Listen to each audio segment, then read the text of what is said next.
ఈరోజు మేరీ గారు ఆమె యొక్క జీవిత సాక్ష్యాన్ని మనతో పంచుకోవడానికి మన మధ్యలోకి వచ్చారు. మా మేరీ గారు ప్రైజ్ రాడండి. చెప్పండి అమ్మా, మీ కుటుంబ నేపథ్యం ఏంటో ప్రేక్షకులకు తెలియచేయండి. మాది ఊడుమూడు అనే గ్రామం అండి, కొత్తపేట తాలూకా, ఈస్ట్ గోదావరి.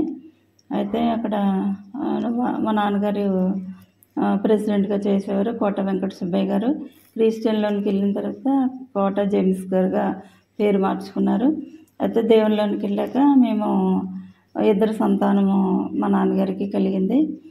మరి చిన్నప్పటి నుంచి మీరు పుట్టక ముందు నుంచి మీ వెనకాల వాళ్ళు హైందవులండి? హైందవులే, అందరూ హైందవ కుటుంబాలే.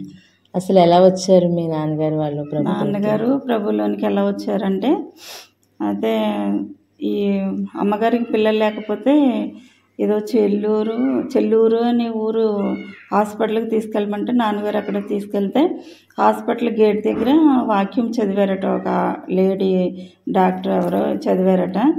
మరి అడుగుడి ఇయ్యబడును, వెతుకుడి తటుడి తీయబడును అనే వాక్యం ఆయనకి హృదయంలోనికి బాగా వెళ్ళి ఇది ఏంటని అడిగితే యేసు ప్రభు వారు అడిగిన ప్రతి వస్తువు ఇస్తారని ఆయనకి వివరణ చెప్పినప్పుడు ఆయన సరే అయితేనని లోనికి హాస్పిటల్లోనికి వెళ్ళి మరి చిన్న ఆపరేషన్ చేస్తే మీకు పిల్లలు పుడతారు అని చెప్పిన తర్వాత, అయితే ఇక్కడ వాక్యం చదువుతున్నారు కదా, యేసు ప్రభు వారు దేవుడు అంటున్నారు కదా, అయితే నేను దేవుడిని అడుగుతాను పిల్లలు ఇమ్మని, నాకు ఆపరేషన్ వద్దని అమ్మని తీసుకుని వచ్చేసారు ఇంటికి వచ్చేసిన తర్వాత అక్కడి నుంచి ప్రేయర్స్కి వెళ్ళడం మొదలుపెట్టారు. అది ఊడుమూడు అనే గ్రామానికి, రావులపాలెం అనే గ్రామానికి 20 కిలోమీటర్ల దూరం ఉంటుంది. అక్కడికి నడుచుకుంటూ వెళ్ళేవారట అమ్మగారు నాన్నగారు. నడుచుకుంటూ వెళ్ళి అక్కడ నైట్ శనివారం ఉపవాస ప్రార్థన అయిపోయాక ఉదయం ఆరాధన చూసుకుని మళ్ళీ సాయంత్రానికి ఇంటికి వచ్చేవారు. అలాగా 5 సంవత్సరాలు ఇలా ప్రేయరులో నాన్నగారు గడుపుతుంటే సామ్యుయల్ గారు మీటింగ్స్ అవుతుంటే మీటింగ్స్కి మొత్తం ఫ్యామిలీ మా ఊరు గ్రామంలో చాలామంది వెళ్ళారని చెప్పారు నాన్నగారు. వెళ్ళినప్పుడు పిల్లలు లేని వారు లేచి నిలబడమని అంటే లేచి నిలబడిన తర్వాత ప్రేయర్ చేసిన తర్వాత ఆయన మరి ఆ అమ్మకి ఒక బాబు పుట్టడం జరిగింది. అది చాలా క్రిటికల్గా జరిగింది. మరి మీరు మీ నాన్నగారితో పాటు దేవుని సన్నిధికి వెళ్తూ ఉండేవారు. మరి రక్షణ ఎప్పుడు పొందారు మీరు? నేను 7th క్లాస్ చదువుకున్నప్పుడు నాకు బాప్తిసం నాన్నగారు ఇచ్చారు. అన్నయ్య 10th వచ్చారు, అప్పుడు బాప్తిసం ఇప్పించేశారు మాకు. అప్పటి నుంచి ఇంక మీరు దేవునిలోనే దేవుడు తప్ప ఇంక వేరే ప్రపంచం, మాకు బయటికి వెళ్ళే ప్రపంచం అది మాకు తెలియదు. ప్రభువారు మీతో మాట్లాడారని గట్రా అంటున్నారు కదా, ఆ యొక్క అనుభవాలు కొన్ని మాకు తెలియచేయండి. ప్రభు మాట్లాడారన్న అనుభవాలు అయితే హైదరాబాద్లో మేము స్థిరపడ్డాము. ఈయన హైదరాబాద్ కలెక్టరేట్లో అకౌంట్ ఆఫీసర్గా పనిచేసేవారు. అయితే నాకు చిన్నపిల్లలు 5 చిన్నపిల్లలు. అయితే ఈ పిల్లల్ని స్కూల్కి పంపించేసేదాన్ని. పంపించి మేము ఒక 10 మంది గ్రూపుగా, తర్వాత ఒక 20-30 మంది గ్రూప్గా మేము ఒక్కొక్కళ్ళ ఇంట్లో ఆరాధన పెట్టుకోవడం మొదలుపెట్టిన తర్వాత అక్కడి నుంచి ప్రభు మాట్లాడడం మొదలుపెట్టారు. అక్కడి నుంచి తర్వాతనే ఒక బ్రదర్ ఉండేవారు మాకు. ఆ బ్రదర్ మమ్మల్ని నడిపించేవారు. ఆ బ్రదర్ నడిపించేవారు. అయితే ఆ బ్రదర్ దగ్గరికి ఇప్పుడు 24 గంటలు వెళ్ళి ఆయన దర్శనాలు చూసేవారు. నాకు చాలా ఇష్టం అయ్యేది ఆ దర్శనాలు. మేమందరం చాలామంది వెళ్ళేవాళ్ళం. అయితే ఒకరోజు బ్రదర్ అన్నారు, అమ్మ నీకోసం ప్రభు చూపిస్తున్నారు నాకు, మీరైతే ఇక్కడ ఉండరు, వేరే ప్రాంతానికి వెళ్ళిపోతారు, ఒక కుష్ఠరోగి మీ ద్వారా బాగుపడవలసి వస్తుంది, మీరు ఇక్కడ ఉండరు అని బ్రదర్ చెప్పారు. ఏలీషా ఆత్మ మీలో ఉండి నడిపిస్తాను అన్నయ్య చెప్పారు. అన్నయ్య చెప్పిన తర్వాత అప్పటికి నేను దేవుని బాగా క్షుణ్ణంగా తెలుసుకున్నాను. అప్పటికి కూడా పరిపూర్ణంగా దేవుడు నాతో మాట్లాడడం అవి జరుగుతున్నాయి. అయితే ఇది అన్నయ్య చెప్పింది చాలా కరెక్టు. ఎందుకంటే అన్నయ్య చాలా విషయాలు అందరికీ చెప్పినవి అన్నీ కరెక్టే జరిగినవి. నా విషయంలో కూడా అలా జరిగింది. అయితే 95వ సంవత్సరంలో నేను ప్రభువులోకి ఎలా నడిపింపబడ్డాను అంటే, నేను ఒక రేకుల ఇంట్లోకి వెళ్ళాను అనమాట. అది పెద్ద ఇల్లే, కానీ వాళ్ళు కొంచెం ఇబ్బంది పడుతూ రేకులు వేసుకున్నారు వాళ్ళు, పైసలు లేక. అయితే ఇల్లు బాగుంది, చాలా బాగుంది, నాకు నచ్చి ఆ ఇంట్లోకి వెళ్ళిన తర్వాత అక్కడి నుంచి బాగా భయంకరంగా డెవిల్స్ అవి వచ్చి ఇబ్బంది పెడుతూ ఉండేవి. ఎలాగంటే పైన రేకులు ఇప్పేసేవి, రేకులు నట్లు ఇప్పేస్తూ ఉండేవి అనమాట. ఇలా ఇప్పేస్తుంటే పిల్లలందరూ భయపడేవారు, మా వాళ్ళందరూ భయపడేవారు. సేవకులు ఎవరో పెద్ద పెద్ద సేవకులు వరాలు కలిగిన వాళ్ళు నా ఇంటికి వస్తే వాళ్ళని వెంబడించి వాళ్ళని రానివ్వకుండా చేసేసేవి అనమాట. అవి ఇలా చేస్తున్నాయి, చాలా ఇబ్బంది పెడుతున్నాయి నాకు. అయితే ఒక పాస్టర్ గారు వచ్చి అన్నారు, అమ్మ ఇంట్లో నువ్వు ఉండొద్దు. ఒక అక్క వచ్చి అన్నారు ముందు, అక్క వచ్చింది. ఏమక్క వచ్చారు అని అంటే, రాత్రి ప్రభు నీ గురించి నాకు చూపించారు అని అడిగింది అక్క. అడిగితే అయితే అక్క నీకేం చూపించారో నేను చెప్తాను అని అంటే, చెప్పు అనింది. మొలక చెట్టు చూపించి కాయలన్నీ రాలిపేసి, ఈ కాయలు ఎలా రాలిపోయినాయి, నీ పిల్లలందరూ తెల్లారేసరికి ఇలా రాలిపేస్తానని చెప్పింది అక్క నాతో చెప్పింది నీతో కూడా చెప్తుంది కదా అంటే, అవును అనింది అక్క. సరే ఇది జాగ్రత్తగా ఉండు, ఇల్లు మారిపో అని చెప్పారు. పాస్టర్ గారు కూడా వచ్చి చెప్పారు, ఇల్లు మారిపో, ఇక్కడ నువ్వు ఉండొద్దు, చిన్ని పిల్లలు అనేసి అన్నారు. అయితే నేను ఒకటే మాట అన్నాను, ఉంటే అవన్నీ ఉండాలి, లేకపోతే నేనన్నా ఉండాలి ఇంట్లో, అవి నేను తేల్చుకుంటామని అన్నగానే నేను ఇల్లు ఖాళీ చేయలే. అక్కడి నుంచి మొదలుపెట్టాను అనమాట. ప్రేయర్ చేయడం మొదలుపెట్టి 8 రోజులకి అవి ఒక్కొక్కటి నాతో చెప్పి వెళ్ళిపోవడం మొదలుపెట్టినవి వెళ్ళిపోతున్నాయి. అవి అక్కతో కూడా చెప్పి, దెబోరా అక్క ఆవిడ పేరు, ఆయన పోలీస్ ఆఫీసర్ భార్యనే. అయితే అక్క కూడా 9 కృపావరాలు ఉన్నాయి, అక్క నేను కలిసి ఉండేవాళ్ళం. అయితే అక్కతో కూడా చెప్పి వెళ్ళిపోతూ ఉండే అనమాట. ఇలాగా ఓ రోజు అక్క వచ్చి, మేరీ రాత్రి ఏమొచ్చిందో చెప్తానంట. వద్దక్క నేనే చెప్తానంటే, రాత్రి వెళ్ళిపోయినాయి, 8 వెళ్ళిపోయినాయి అక్క, రాత్రి ఇంకెన్ని ఉన్నాయి నాకు తెలియదంటే, అవును 8 వెళ్ళిపోయినాయి రాత్రి అని చెప్పారు అక్క. ఇంకా అయితే అక్కడి నుంచి మేము ఇవి వెళ్ళిపోయినాయి కదా. ప్రభు కూడా మా 3వ పాప కూడా ఎక్కువ దర్శనాలు చూస్తూ ఉండేది. ప్రభు కూడా ఒక ఇనప కవచం లాంటిది మా ఇంటి చుట్టూ వేసి, ఇంకా వాళ్ళ జోలికి వెళ్ళొద్దని ప్రభు చెప్పినప్పుడు ఇక మా దగ్గరికి రావడం మానేసినవి. అప్పుడు కొంచెం నెమ్మదయ్యామన్నమాట. నెమ్మదైన తర్వాత ఇలా కాదని ఇంకా 40 రోజుల ఉపవాసాలు మొదలవుతున్నాయి. అప్పుడు నేను కూడా 40 రోజుల ఉపవాసంలోనికి ఇంట్లో ఉన్నాను. పిల్లలకి చేసుకుంటూనే ప్రేయర్కి వెళ్తూనే నేను 40 రోజుల ఉపవాసం ఇంట్లో చేస్తూ ఉండేదాన్ని. చేస్తూ ఉన్నప్పుడు అప్పుడు ప్రభు నాతో మాట్లాడడం మొదలుపెట్టారు.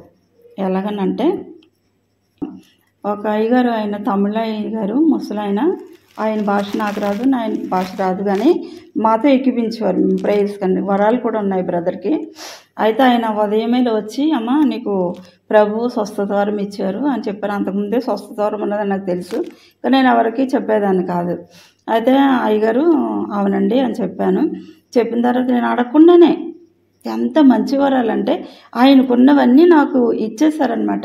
అంత మంచి వరాలు. ఆయన ఎలాగైతే ఆత్మలో వెళ్ళి ఇతరులను దర్శించేవారు, ఏలియా కానీ ఎలీషా కానీ, మరి వాళ్ళు కూడా ఎలాగైతే వెళ్ళేవారో అలాగే అదే మనసు నాకు ఇచ్చేవారు అనమాట. ఆత్మలో వెళ్ళి ప్రేయర్ చేయడం, ఎడెన్స్కి వెళ్ళడం, నరకానికి వెళ్ళడం, ఆత్మలోనే ఇవన్నీ జరుగుతున్నాయి అన్నమాట. అయితే 95వ సంవత్సరంలోనే ఇవన్నీ జరుగుతున్నాయి. అయితే మేము ప్రేయర్కి ఇంట్లో ఉండేవాళ్ళం కాదు, ప్రేయర్కి వెళ్ళిపోతూ ఉండేవాళ్ళం. అయితే ప్రభు నాతో అన్నారు, నువ్వు పలానా చోటుకి వెళ్ళి మందిరం కట్టు నువ్వు అని అన్నారు. చిన్న పిల్లలు ఉద్యోగం చేస్తున్నారు. నేను అక్కడికి వెళ్ళే పరిస్థితి, నాన్నగారు పాతిన స్తంభాలు నిలబెట్టమన్నారు. అయితే నాన్నగారికి అక్కడికి వెళ్ళేది నాకు ఎక్కడ వీలు కాదు, అసలు వెళ్ళడానికి లేదు అసలు. ఇది చిన్న పిల్లలు చదువుతున్నారు, ఆయన ఉద్యోగం చేస్తున్నారు. ప్రభా నీ చిత్తమైతే నేను ఈ రిటైర్ అయిపోయిన తర్వాత చూస్తాను, అంతవరకు నేను ఈ పిల్లల్ని వదిలిపెట్టి వెళ్ళిపోయానని అంటారు. ఎందుకు వచ్చింది ప్రభా, కొంచెం నన్ను కనికరించు అనేసి అన్న తర్వాత ప్రభు ఇంకేమీ సైలెంట్గా ఉన్నారు. పలానా చోట ఇల్లు కట్టమన్నారు, పలానా చోట మందిరం కట్టమన్నారు. ఇవన్నీ జరుగుతూ ఉన్నాయన్నమాట. అయితే నేను ఇంకా అవి ఏం పట్టించుకునే స్థితిలో లేను. అయితే ప్రభు ఒకరోజు నాతో అంటున్నారు, నాతో వచ్చేస్తావా నువ్వు అని అడిగారు. ఎలా ఉన్నామంటే, ప్రభు అలా వెళ్ళిపోతున్నారు, నేను కూడా అలా పైనుంచి వెళ్ళిపోతాం, ఇద్దరు వెళ్ళిపోతున్నాం పైనుంచి. అయితే ఈ బంధకాలను విడిచిపెట్టి నాతో వచ్చేస్తావా అని ప్రభు అడిగితే, ప్రభు నేను నీతో వచ్చేస్తాను అన్నాను. ఆ తర్వాత అన్నారు, ఈ బంధకాలను వదిలిపెట్టి నువ్వు రాలేవులే అనేసి నన్ను వదిలిపెట్టి వెళ్ళిపోయారు. చూసుకునేటప్పుడు ముళ్ళ కంచెలు కాళ్ళకి చుట్టేసి ఉన్నాయి. ఇంకా బంధకాలు అంటే పిల్లలే కదా, ఈ సంసారమే కదా అనేసి నేను అనుకున్న తర్వాత మరి ఇంకేం చేయలేని పరిస్థితి. అప్పుడైతే ఇంకా స్వస్థతలు జరగడాలు, దయ్యాలు నన్ను చూస్తే పారిపోవడాలు, ఇలా మీటింగ్స్ జరిగే వాళ్ళం, స్త్రీలందరూ కూడుకునే వాళ్ళం. అక్కడ పారిపోయేవి, చూస్తే పారిపోయేవి. ఎవరన్నా దారంట వెళుతూ ఉంటే అమ్మ ఇంట్లోంచి బయటకు వచ్చి ముస్లిమ్స్ వాళ్ళు కూడా అమ్మ నాకు ఇది అనారోగ్యం ఉంది ప్రార్థన చేయండి అని చెప్పినప్పుడు నేను మర్చిపోయేదాన్ని, ప్రేయర్ అడవుల్లో వెళ్ళిపోయేదాన్ని, మర్చిపోయేదాన్ని. మళ్ళీ ఉదయం అలాగే వెళుతున్నప్పుడు అమ్మ మీతో చెప్పిన 10 నిమిషాలకి మీతో చెప్పిన వెంటనే నాకు ఈ రోగం తగ్గిపోయింది అని చెప్పేటవాళ్ళు అనమాట. తర్వాత 95 సంవత్సరాలు ఇవన్నీ జరిగినాయి. ఒక సంవత్సరంలోనే పెళ్ళి అయిన తర్వాత హైదరాబాద్లో చిన్న చిన్న పిల్లల్ని పెట్టుకుని ఉన్నాను. మీ హస్బెండ్ ఏం చేస్తారు? అది కలెక్టరేట్లో చేసేవారు, అకౌంట్ ఆఫీసర్గా చేసేవారు. అప్పుడు అక్కడికి వెళ్ళి నేను బలపడ్డాను. ఏ సంఘంలో నేను బలపడలే. హైదరాబాద్లో ఏ చర్చికి వెళ్ళేవారు? ఎబ్రాన్ చర్చికి వెళ్ళేవారు. కళ్యాణ్ నగర్ అని ఎబ్రాన్ చర్చికి వెళ్ళేవాళ్ళం. తర్వాత పెద్ద ఎబ్రాన్ కూడా వెళ్ళేవాళ్ళం. అయ్యగారిని కూడా చూసాను నేను. సరే అండి. ఎంతమంది అండి మీకు పిల్లలు? మాకు పిల్లలు 5 మంది అండి. నాన్నగారు ఆపరేషన్ చేయడానికి ఇష్టపడలేదు. 4 కుటుంబాలకి నేను ఒక్కదాన్నే అమ్మాయి. అందుకే ఎవరు ఇష్టపడలేదు. వాళ్ళకి పండగగా ఉండేది. మాకు పిల్లలు కూడా. మాదరు చనిపోయారు. చనిపోయిన తర్వాత ఇంకా అక్కడి నుంచి డల్ అయిపోయాను. నాకు ఒక ఆవిడే ఉన్నారు. అమ్మ వాళ్ళందరూ చనిపోయారు. చనిపోయి ఈవిడ ఒక్కడే నాకు సపోర్ట్గా ఉన్నారనమాట. ఈవిడ చనిపోయారు. చనిపోయిన తర్వాత అప్పుడు ఏం చేయాలో నాకు అర్థం కాలేదు. అయితే ఏం చేయాలి ఇంకా అనేసి ఎంత సపోర్ట్గా ఉండేది. నేను ఎక్కడికి వెళ్ళినా ఆవిడ పిల్లల్ని చూసుకుంటూ ఉండేదన్నమాట. అలా ఉండేది. మీకు స్వస్థవరం కూడా ప్రభు ఇచ్చారని చెప్పారు కదా, మరి ఆయన ఎవరో మీకు పాస్టర్ గారు కుష్ఠరోగిని స్వస్థపరిచే వరం ఇస్తా అన్నారు కదా, అది ఎలా జరిగిందండి? కుష్ఠరోగిని స్వస్థపరిచే వరం అంటే మీరు ఇక్కడ ఉండరు, వేరే ఊరికి వెళ్తారన్నప్పుడు మేము విజయనగరం వచ్చేసాము. వచ్చేసిన తర్వాత వాళ్ళు ఈ రాజుల ఏరియాలో మేము ఉన్నామన్నమాట. విజయనగరం రాజులు అంటే తెలుసు కదా. అయితే అక్కడ ఉన్నప్పుడు ఒక పెద్ద ఆయన ఆ పెద్ద ఆయనకి వాళ్ళంతా ఇది అదో కుష్ఠలో చాలా రకాలు ఉన్నాయి. అది ఒళ్ళంతా పాయలుగా ఉడిపోయి చీమి రక్తం కారిపోతూ బనీని వేసుకుంటే బనీని అట్టలాగా అయిపోతుంటే మా అమ్మ వాళ్ళు చెప్పుకుంటే నేను అన్నాను, ప్రభుని అడిగాను, ప్రభు అక్కడ పరిస్థితి బాగోలేదు, మరి నేను ప్రేయర్ చేసి ఆయిల్ ఇస్తాను అని అంటే వాళ్ళకి నా మీద లేదు కానీ నువ్వు ఇస్తానంటే ఇవ్వు అన్నారు. అని అంటే అప్పుడు వెంటనే వెళ్ళి షాప్ నుంచి ఇంత ఆయిల్ తీసుకొచ్చి అది ప్రేయర్ చేసి మా అమ్మతో చెప్పాను, ఈ ప్రేయర్ పట్టుకెళ్ళి నడినెత్తి మొదలుకొని మొత్తం ఎక్కడ ఖాళీ లేకుండా ఆయిల్ అంతా రాసేసి ఒంటికి వేడి నీళ్లు కుంకుడికాయ పెట్టి తలకి స్నానం చేయించండి, 3 రోజులు చేయించండి అని చెప్పాను. వాళ్ళు వెళ్ళి మందులు తెచ్చుకున్నారంట పాపం ఆయన. ఆ మందులు వేసుకోవద్దని చెప్పాను. మందులు పక్కకు పడేశారు. 3 రోజులు స్నానం చేయించేటప్పటికి మనోళ్ళలాగా అయిపోయింది. దేవుని స్తోత్రం. దేవుడు చాలా అద్భుత కార్యం జరిగింది. ఎలీషా కాలంలో జరిగినట్టుగా బైబిల్లో చదివాం, కానీ మీ కాలంలో కూడా దేవుడు చేశాడు. తర్వాత అమ్మ వాళ్ళు వీళ్ళు అంటే ప్రజలకు ఒక మెసేజ్ ఉన్న ద్వారా ఇవ్వాలని అనుకుంటున్నాను. టీవీలు ఎక్కువ చూసి మనుషులు పాడైపోతున్నారు అన్న విషయం మీద ప్రభు నాకు చూపించింది, మీకు చెప్తాను. అయితే నేను అమ్మ వాళ్ళు వచ్చినప్పుడు వీళ్ళు సీరియల్ చూస్తూ ఉండేవారు, నేను కూడా పని చేసుకుంటూ చూస్తూ ఉండేదాన్ని. చూస్తూ ఉన్నప్పుడు నాకు ప్రభువు ఏం చేస్తున్నారంటే 3 కొరడాలు ఇలా జుమక పెట్టి 3 కొరడాలు ఇలా తిప్పి పైనుంచి వచ్చేస్తున్నారు కొట్టడానికి వస్తుంటే, ప్రభా నేను సీరియల్ జోలికి కానీ టీవీ జోలికి కానీ పోను, ప్రభా నన్ను క్షమించు అనేసి నేను క్షమాపణ ఒప్పుకున్న తర్వాత వెళ్ళిపోయారు.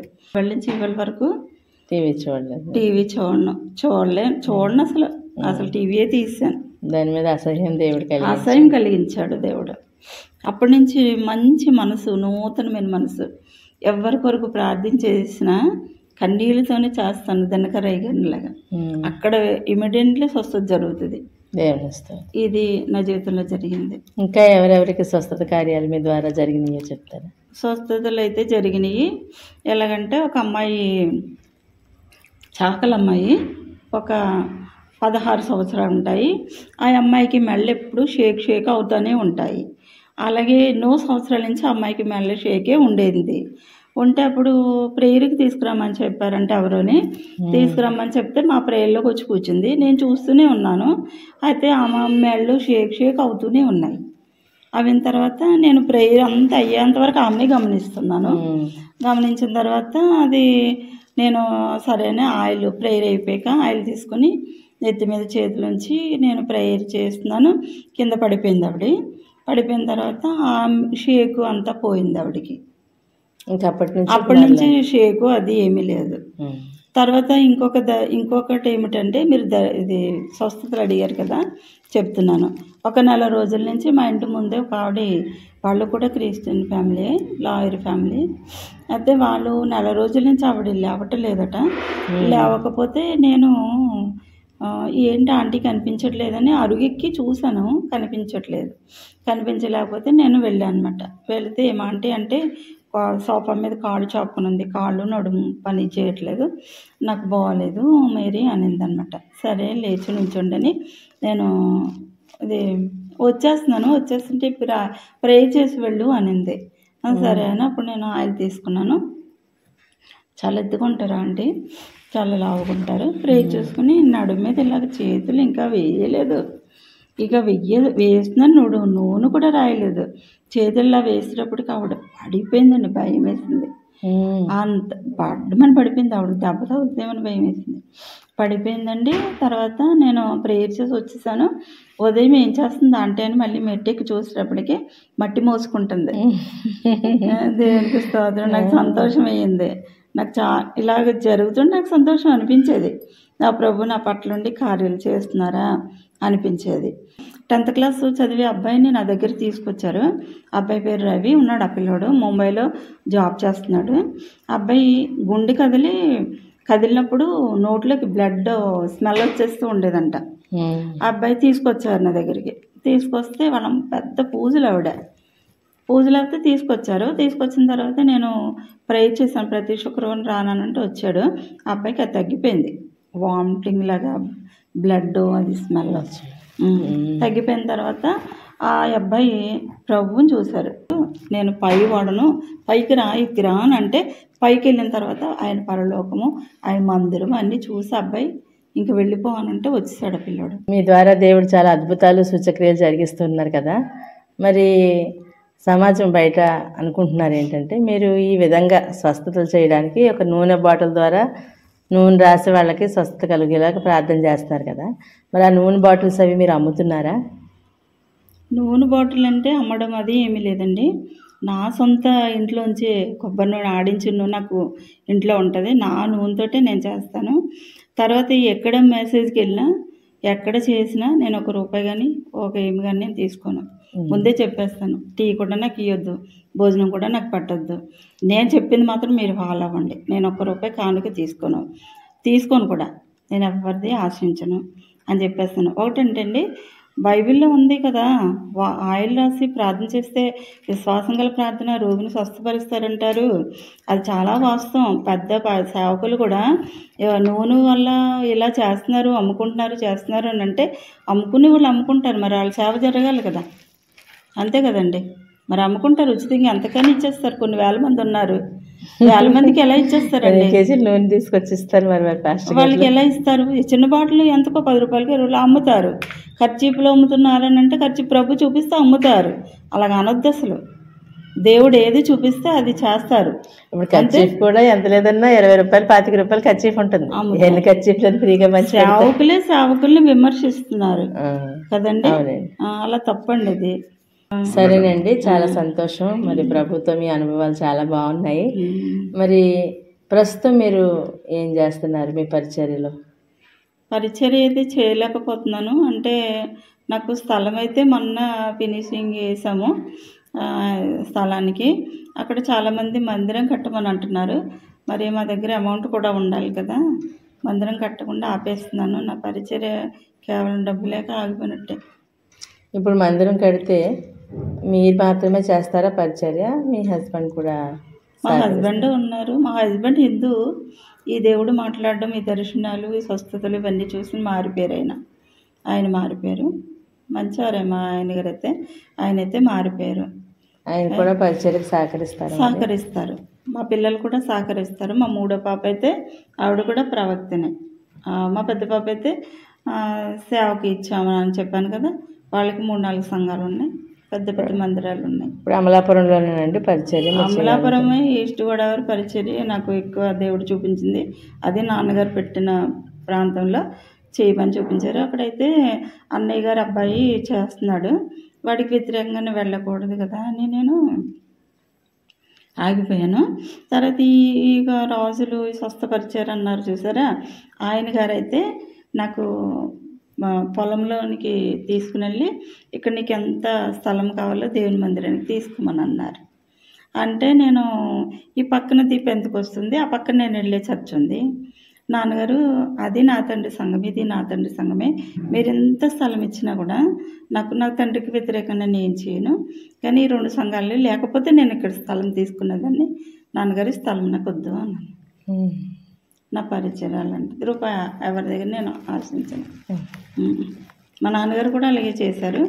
మా ఆయనగారు అన్నవారు, మీ నాన్నగారు చేసే సేవ ఎక్కడైనా ఉంటే చెప్పి నేను వస్తాను అనేవారు. అలా పరిచర్య ఎక్కడైనా ఉంటే వాళ్ళకి మనం పెట్టడమే తప్ప వాళ్ళ దగ్గర మనం తీసుకునేది అది లేదు. దేవునికి స్తోత్రం. చాలా మంచిదండి. చక్కని సాక్ష్యాన్ని ఈరోజు మేరీ గారు మనతో పంచుకున్నారు. మరి ఆమె జీవితంలో దేవుడు చేసిన కార్యాలు, అలాగే ఆమె ద్వారా అనేక మంది జీవితాల్లో దేవుడు చేసిన కార్యాలు మనం విన్నాము. చాలామంది విమర్శకులు చేస్తున్న విమర్శలన్నింటినీ కూడా మరి త్రిప్పికొట్టే విధంగా మరి సాక్ష్యాన్ని మనం అందరికీ తెలియజేయచ్చు. మరి ఈ యొక్క చక్కని సాక్ష్యాన్ని మనతో పంచుకున్నందుకు మేరీ గారు మీకు చాలా వందనాలండి. అగాపే గాస్పెల్ టీవీ తరఫున మీకు కృతజ్ఞతలు తెలియజేసుకుంటున్నాము. చాలా సంతోషం. ఇంకా మరిన్ని సాక్ష్యాలతో మళ్ళీ మనం కలుసుకుందాము. అంతవరకు సెలవు.